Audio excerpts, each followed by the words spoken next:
afternoon, everyone. All right. How's your day been so far? Good? Awesome. Well, this session is really just an opportunity for us to have a conversation. Yesterday I did some project breakdowns, but today it's really just a Q&A session, really. You guys get to ask me questions, and I'll do my best to answer them on really whatever it is, whether it's with the foundation or just project development, anything like that. Feel free to shoot, and I'll do my best to answer. Does that sound good? Yeah. Awesome. So does anyone want to start us off? Well, I wanted to ask you a question after this, but where do you see yourself in 10 years? Hopefully graduating Harvard with a law degree. But honestly, just regardless of where I am, I want to keep developing the foundation and continuing to use it to help people and keep creating really interesting projects. Does your foundation, does it only help in the USA, or like globally? No, we have done some international projects. So we've done some work in Mexico and Honduras. We did some work in Africa, kind of all over the place. But a lot of our work is in the United States. Though some of our product does get shipped off kind of all over. How old are you currently? I am currently 16. Like, How do you face people telling you you're too young to do something? How did I face people telling me that I was too little? Yeah. So initially, like when I was 6 years old, and like my first experience with that was like on the 27 truckload, like I talked about this morning. And initially, it was really difficult for me because it was really frustrating. Because I had developed the project, I had done all the work, and then like someone would tell me that I was too little. That was really frustrating. But then, as it started occurring, more and more, I realized that I had really two options. I could let it, frustrate me and irritate me, or I could use it as a kind of self-motivation. Like you told me I can't do something, well, guess what? I'm going to prove you wrong. Like that kind of idea, and that's how that's how it works now. Somebody tells me that a project is not going to work, I'm like, well, really, I'm going to prove to you that it can. So. Like when things actually started to get big with all your initiatives and stuff, first of all, did you ever imagine that we'd get this big? And like before when you started, just taking these initiatives, was it like the end goal of making a big organization, or it was just like motivation of yourself that became this? So when I first started, I literally my only intention was to take my little red wagon around my neighborhood and collect up whatever water people would give me. And I didn't think it was going to go anywhere. I thought that was going to be a little project and that was going to be it. It was going to be fun. That was going to be it. Then, it went from what I expected to be a couple days into 4 months, and we kept going to different neighborhoods, and more people kept donating, and the project just kept growing. And then it was after that point that I realized how much I loved helping people and how much I loved doing these different projects. And so at that point, I decided it was something that I wanted to continue doing throughout my life, and I wanted to make it official with the foundation, and so that way I had more ability to create projects, and then from there it just kind of exploded and grew to what it is today. Did you have any doubts before you took out your red wagon? Not really. I think one of the really cool things about how when we start a project as young people is sometimes we think about the failures, but a lot of times we don't see all the problems with it. And especially when I was 6, I wanted to help people, and I thought that it was going to work, and it did work. It worked a lot better than I thought it would. But I didn't think of all the things that could go wrong with it. I was like, I'm just going to take my little wagon around my neighborhood, and my sister's going to come with me, and she's going to help me, and it's going to be cool. And then it turned into that, and it just kept growing. I've got two questions. One, you sort of general thing. One about your parents involved in all this, and also about the movie and maybe how that changed or didn't change things for you. Sure. So first off, it's so my mom, my sister, and I are actually we're really great friends, which is really pretty awesome. And they've been there for me throughout the entire, through all the projects and all the walks and things like that. I definitely think that well, I know that if they weren't there for me at the level that they were, that it, you know, wouldn't be as big as it is today. So that's definitely really cool. That's my mom, if you guys don't know.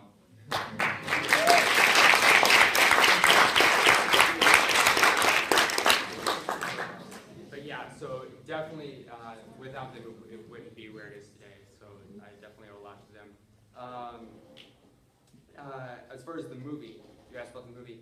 The movie is really kind of brought a new dimension to it, because when we agreed to it, we had the idea that with a film, because it's not a documentary, it's a Hollywood scripted film with actors. The woman who played the lead role on Breaking Bad played my mom. You know, we had Chandler Canterbury, who played me. He was in you know, a couple movies with Nicolas Cage and Liam Neeson and some other really big name actors. And so our idea going into it was that it was going to be a whole new platform for us to approach people, because no longer was it going to be, you know, just me trying to reach out through all of our different means, but there was going to be this movie that was going to be in theaters, it was going to be in people's homes, and it was going to reach people in a whole new way that we couldn't do it otherwise. And it definitely did that. You know, now because of the film, we get emails all the time, people saying, you know, we watched it, you know, our family watched it, and we think it's really cool. Sometimes, you know, I get emails from, you know, other teens, and like, we saw a movie and we think it's really awesome, and because of it, you know, we've started this. You know, or it's inspired us to start volunteering at, you know, the local homeless shelter, animal shelter, whatever their passion is, and that's really cool. Once like you went the first day to recollect the water, how come then you just stopped the first day and like continued having the 27 truckloads?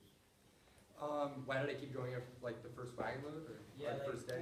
who like kept you like inspired or like going? Well, to be honest, it was really addictive, to be honest. I mean, within the first 3 houses, going door to door, my wagon was completely full, and I had to go back. And after a couple times of that, I actually we had a pickup truck at the time, and so we started using that. And I saw that as a 6-year-old, just like putting out a flyer, you know, in one day, we were able to go around to all these different houses and collect up, you know, a whole lot of food. And so that was, to me, I just thought that it was really fun, kind of running up to the door and like seeing what people had set out, and being able to take that and give it to people who really needed it. It was really fun for me, and kind of addictive at the same time. So I guess it was just that feeling of being able to help people at a really young age that was kind of motivating me to keep going. Like, what's your final goal? I mean, I don't know if I really have like a final goal. I mean, one of them is definitely to alleviate homelessness in the United States, which is a really, really big problem. For those of you that don't know, it's about 1.6 million. We have about 1.6 million homeless youth in the United States. So it's a really, really big problem, and it's all over the U.S. It's not just in big cities like LA or Tampa, but it's in, you know, like the really small towns as well. So I guess for me, it's my goal is just to keep doing as many projects as I can to help the kids and hopefully get rid of the problem, you know, at some point in time. I have another question. All right, go for it. Is this your first gym conference? No, this is my 4th gym conference and my 6th international school. So yeah, it's been really fun. How do you balance your education with all of what you're doing? I actually. And what grade are you in currently? A junior? Yes, well, technically. I go to an online school, so it's run through the whole school system, but I do it online, which gives me the flexibility to travel and do all these different projects. And so that's how I take care of my high school stuff. And you're right, I am a junior. But I'm also a dual enrollment student. So I'm not only doing high school, but I get to go to a local college and do some classes there in pretty much whatever I want. So I get to take some college level courses at the same time. Pardon? What university? Oh, it's a local community college that it's actually one of the largest in the United States. It's called Hillsborough Community College, but it's really cool. Even though it is community college, we have some really amazing professors that have done, you know, some really cool research at some of the other universities where they did their, you know, their doctorates and things like that. So it's pretty neat. You said that in 10 years from now you hope to see yourself graduating from a law degree in Harvard. And you obviously have done some really big stuff in your life even though you're young. And you take online high school and some courses at the university. So do you think that universities should look more to people as a person and what they do, like to inspire others in their big projects, than to like numbers and scores? Or you think the educational system is good the way it is? That's a really little question. Yeah, we're seeing kind of a shift, I guess, in the United States, or at least I know in the United States, at some of the higher level universities. So places like the Ivy Leagues and some of the really good state universities, where they're using what's called a holistic admissions program, which is where they not only look at like your SAT, your standardized scores, on your grade point average, things like that, but also at like how active you were in like sports or community service or different things like that. Because they're not just looking for kind of that linear student that had a perfect 4.0 GPA and a perfect score on their SAT. Now they're looking at, well, yeah, they might have great grades, but what are they doing to change the world around them? How are they impacting the world, and how is it different, because you're involved in it? And so yeah. So I think that's definitely a really good turn, because in years past it was kind of looked at very linearly. Just your GPA and SAT, but now it's changed a lot. So. When and where is the Food for a Million going to take place? The Food for a Million project is going to take place in Tampa, Florida, which is where I'm from, and it's going to happen next weekend, so Friday and Saturday of next week. So it starts at noon on the 7th and runs through noon on the 8th. And so I've written down a couple of things here. I don't know if you can see it, but if you visit foodforamillion.org, there's like information and stuff about the project. It gets into more details, and like there's like links and stuff that tell you a little bit about some of our partners and all that good stuff. And once you yourself are like have been able to continue your project, do you imagine on passing it on to other people? Yeah. Well, you mean like passing the foundation on to somebody else? Yeah, I mean, it's definitely a possibility. Regardless of where I go in life, with what career I end up on, I want to be able to help people. So whether it's with the Little Red Wagon Foundation, or whether it's through some other means, I definitely want to keep going. So if ultimately, it would be, it'd be better for me to impact the world on a different level than using just the LRWF, then maybe it would be a good opportunity to bring someone else on to lead it. But not quite there yet. So. For us that are really interested in foundation and kind of helping, what would be your tips and advice? On getting involved in charity Yeah. work? Well, first things first is to find whatever you're passionate about. For me, it's with homeless youth and with kids in underfunded schools and things like that. But that's not the same for everyone. Some people are really, really into the environment or with animals, and finding whatever it is that you're really into is definitely the first step. Because you can't do a project and do it well if you're not really passionate about it. So that's the first step, and then finding kind of what kind of some of your other passions are and bringing them together, I guess. I worked with an international school, I can't remember, but it was about a year or two ago. I worked with some of their students on helping develop some of their projects. And one of them, there was actually a group of them, they were really into computers. They loved computer hardware, they liked rebuilding computers, and they also were really into education. So what they did is they got their classmates to give them their old laptops and things like that, and they refurbished them, put new operating systems on them, upgraded them, and then they gave them to communities that where the students wouldn't have access to computers. So they combined their passion of computers and education and brought them together and created that project. So does that kind of answer your question?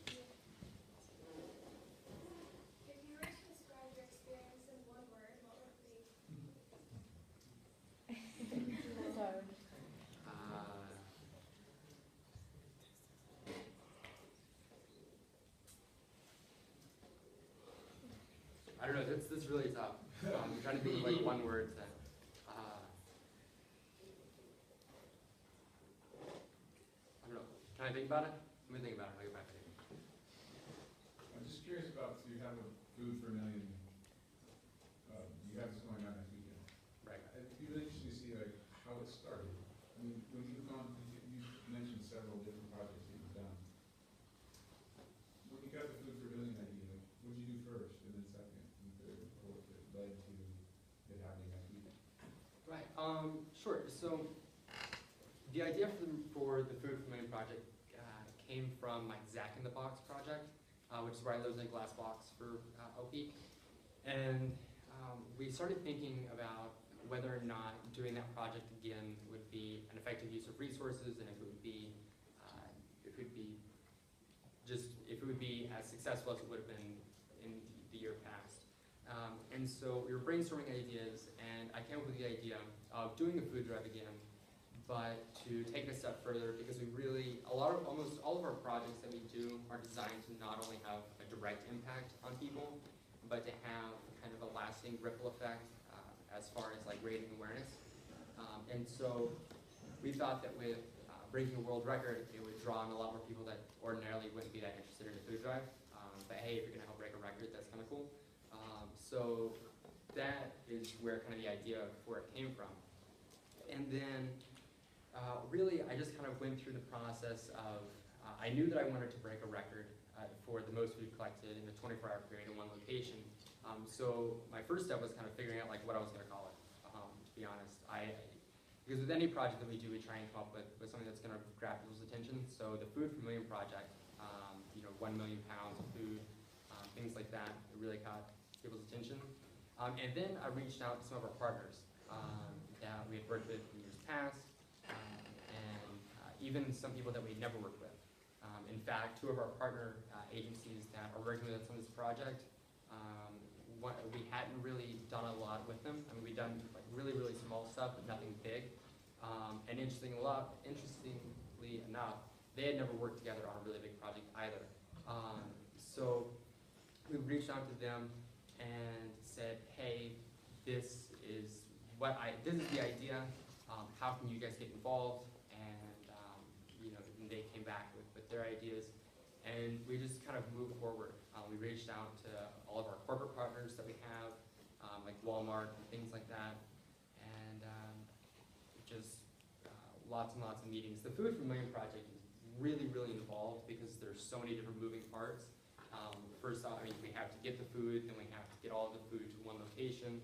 We have to weigh it, and the whole thing has to be videoed. There's tons and tons of requirements from Guinness.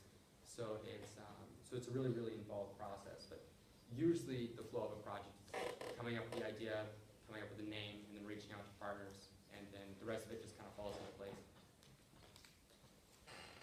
Apart from the conferences you've been to, like, what have you been involved in gym? Like, apart from this? Oh, like part of a gym club, or no, I've never gone to international school as a student, so I've never been part of like a gym club. My involvement in gym began back in 2007 or 8. My first conference was in Doha, Qatar, and I went there as a keynote speaker, and then from there on, just different gym conferences bring me out to talk and do different things, and then international schools individually just bring me out. So. What got you started to want to help these people? What inspired you?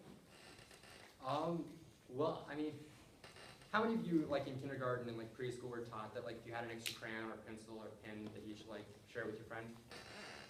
Like that's kind of like a common lesson to be taught. And for me, that was really where my drive came from at the very beginning. We had all this extra food and water and supplies that we didn't have that much of a need for, but there were thousands of people that were in desperate need of it. And so to me, it was just like, why don't we share some of our stuff? And just share some of our stuff. And then I thought maybe our neighbors would donate, some of theirs, and share it with, our friends.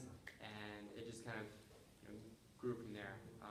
And when I started, I had no intention of it turning into a foundation. I really didn't. I didn't even think it was going to go beyond that one project because I didn't really know what I was getting myself into. But then after I did it, I realized how much I loved it, and I kept doing more and more projects. Do you, like, obviously you're very inspiring, but do you miss, like, going to school and kind of doing normal things? Well, as far as the school part, I've been an online virtual student since kindergarten. So I went to public school for 3 weeks, so that was about it. And I can't say I miss that experience too much. But now I get to go to my college and I get to do all that stuff. And what's really cool about the dual enrollment program is that I'm considered like an actual college student. So I get to take part in all the activities that the school puts on. I get to I'm actually part of the student government administration. So we're the ones that handle the student activity budget, which is really, really big. So as far as the social aspect, I get to do that. And then I get to come and hang out with you guys too. So that's really cool. And just what would you like to major in? Law. Okay. The neat thing about getting a degree in law is that your first 4 years, there's not like a really set curriculum that you have to take, and Harvard doesn't really care, provided that you just study one thing. So I actually want to do my first 4 in psychology, and then do my graduate work in law. So. Have you ever faced failure? Like in a project? Yeah. Yeah, I mean, yes, in ways. Sometimes when we design a project, we have this idea of what it's going to look like and how it's going to be when it ends, and we want it to be a very specific way, but that doesn't always turn out. That's not how everything happens. So I don't know if I would necessarily call it failure, more just kind of things that happen in the way we would like them to. But in all of the cases, our main goal of helping people is always accomplished. And so I think that provided that you're doing something good for the world, I don't think there's ever really such a thing as failure.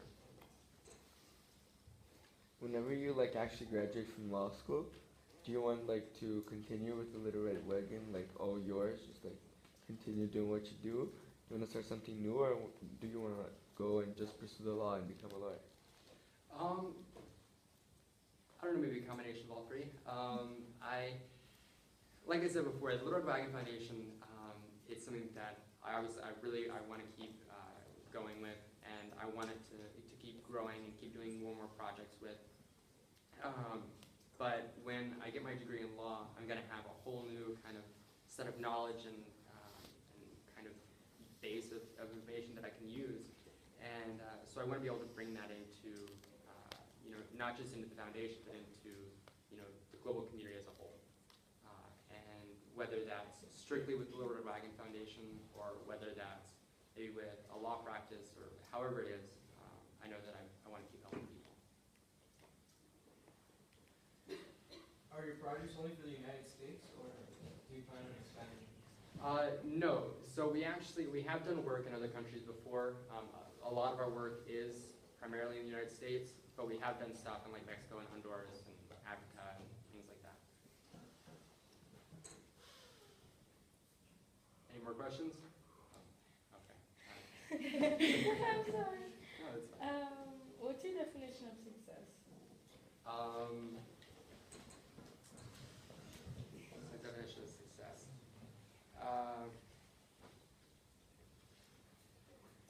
I don't know. I think success is really a very personal thing. I think any time that you follow through with something, and that whatever you're doing is in some way positive for someone else, I think that's success. I don't know. I think it's a really tough thing to define, because it kind of depends on how you're applying it. Like with a project, obviously, if you're helping someone, then that's definitely success. And I don't know. I guess it's kind of my idea. I have another question too. Okay. Is Little Red Wagon like always having like events when like can people like always just like volunteer, like kind of join in the foundation or not? Yeah, for the most part, throughout the year we have different events and projects to go on. We have some annual events like 24 hours, which I talked about a little bit this morning during my keynote or my breakout session yesterday. And 24 hours is the one where we get youth to simulate being homeless for 24 hours, and that usually takes place every April. So that's an annual event. Then we have our backpack program that goes on throughout the year. Those are distributed pretty consistently. And then usually once a year we have some kind of really big event. Last year was me living inside of a box for a week. This year it's trying to break a world record. So it kind of depends. But there are usually opportunities throughout the year for someone to get involved in one way or another. Do you consider other foundations competition? No. The short answer is no. A lot of people in the nonprofit world, though, and this is a really sad part, a lot of people do. But if you think about, nonprofits and charity work, pretty generally, everybody has the exact same goal, and that's to make the world a better place.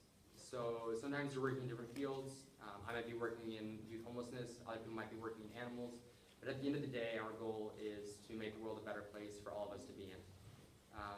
And so, no, I don't really think we're competition at all. If anything, I think we're teammates that sometimes we don't realize. When was the first time you looked back into your projects and thought you actually made a difference in someone's life?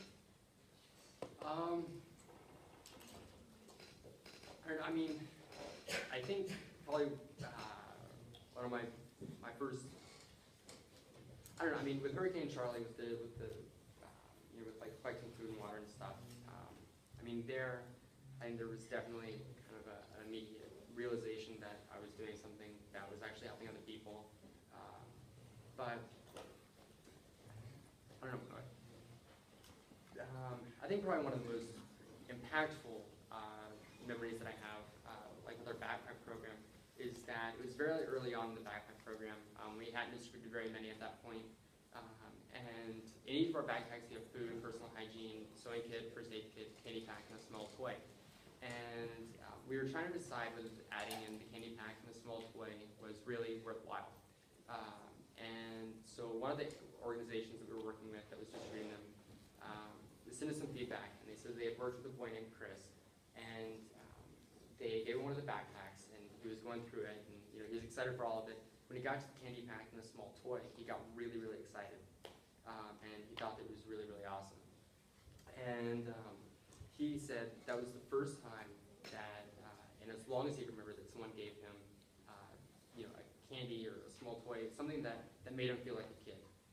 And they said that in the 6 months that they had been working with him, that was the first time that they had seen him smile. And so I think it was at that moment that I realized that it's not always just about meeting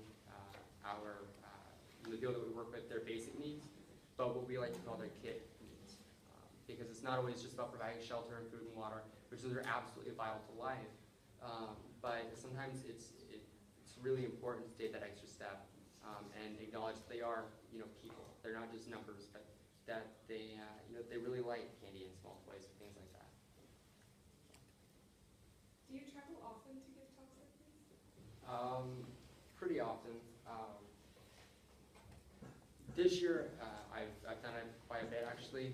I was in Cambodia in August, and I did a GIN conference earlier this year in February, and some different stuff throughout the year. Then I'm here. Next year, all of January, I'm traveling and doing stuff. So, yeah, pretty often, I guess. How has technology helped you expand your project? Great question.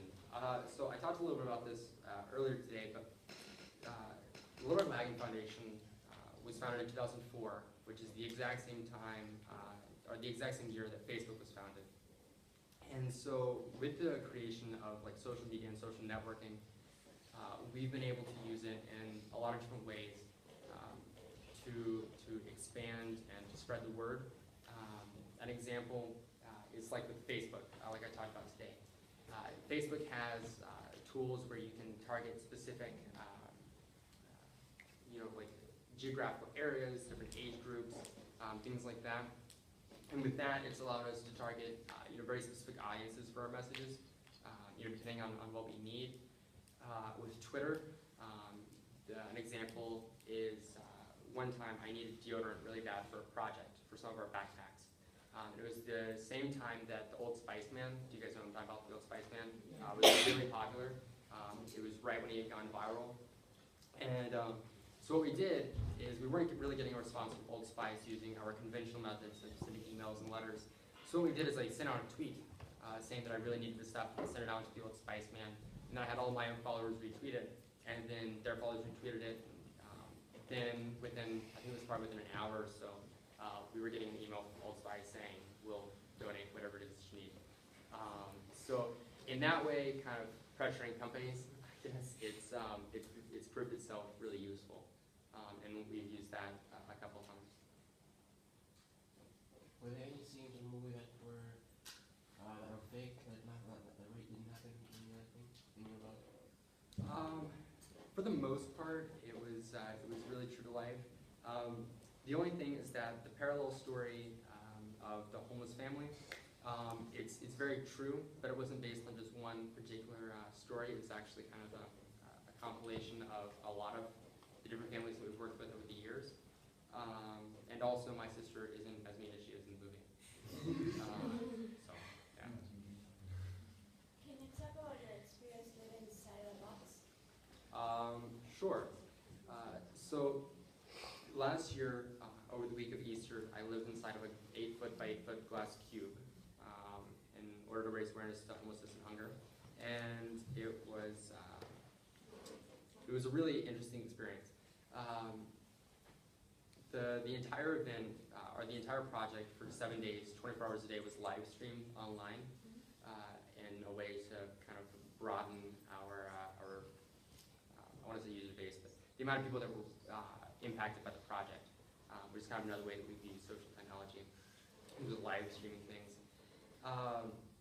But it was very difficult, to be honest. Up until that point, it was the most physically demanding project that I've ever done because I didn't realize this going into it, and I should have. But plexiglass, which is what the box was made out of, works very similarly to a greenhouse. So the heat comes in, but it doesn't really go out. And so in the daytime, I was like roasting. It was like an oven. And then at night, it was dropping to ridiculously low temperatures, and I was sitting there like in a sleeping bag, like shivering like crazy. So it was kind of an interesting project. But at the end, it was really successful. We were able to raise a lot of awareness. We had the media out there for like 12 hours a day for the entire week. So it was really, really successful. We were able to raise a lot of awareness and a lot of food that went to some really hungry people.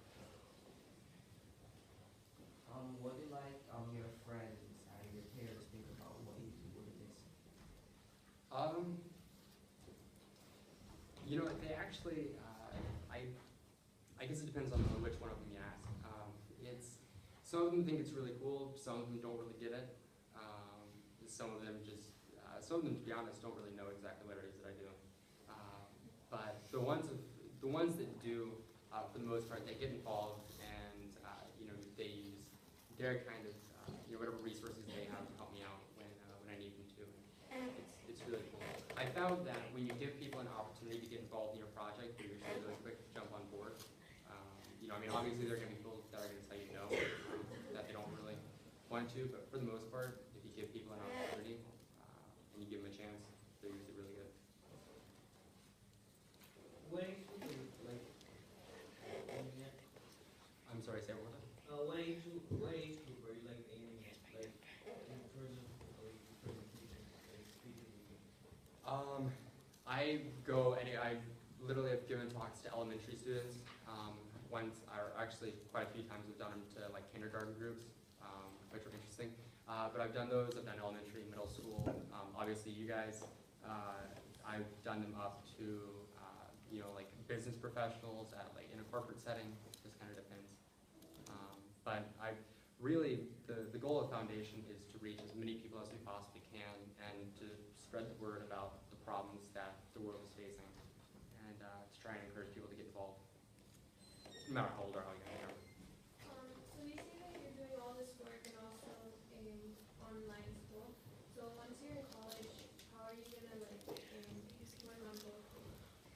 You know, I'm not really sure. I mean, it definitely will become a lot more difficult, and I'm definitely expecting that.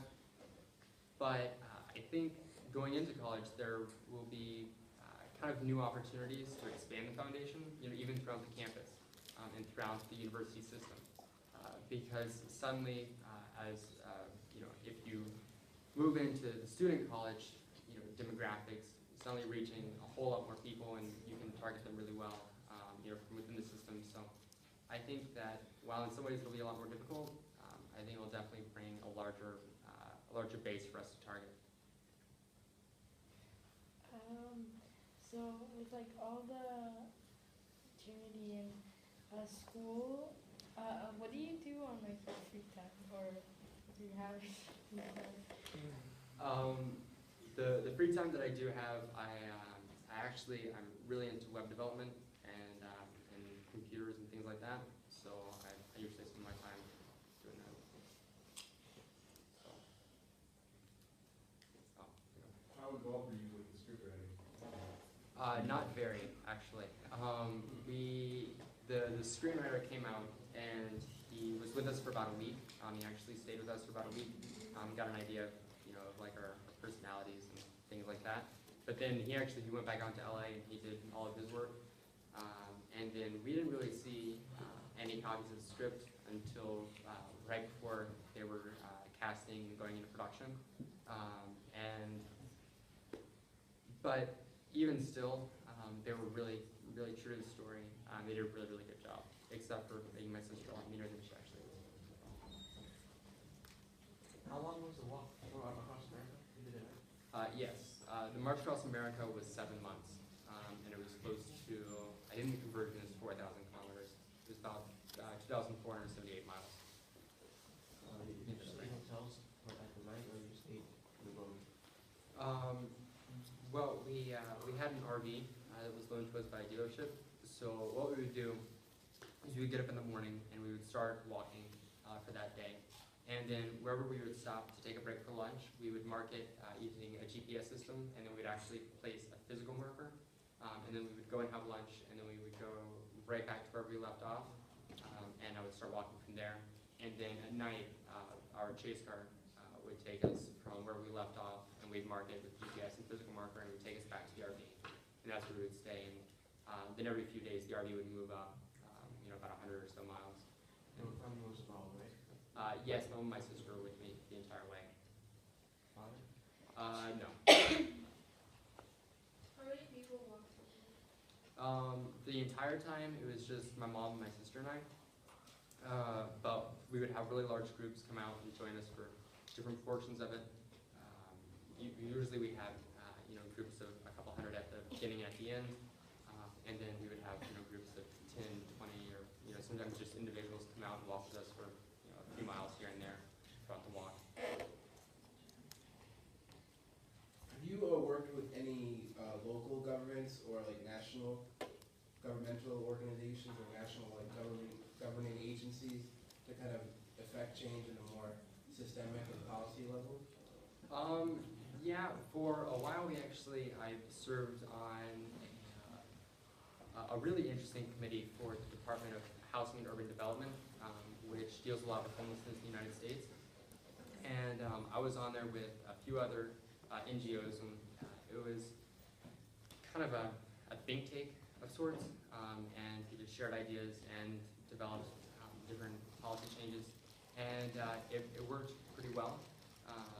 And then we've worked with, you know, I mean, we've met with local and other government officials throughout the years, but nothing really, like we haven't, that's not a structured part of the foundation. We do it kind of on the side when we can. I'm sorry if this is a personal question, but you often mention your sister and your mom.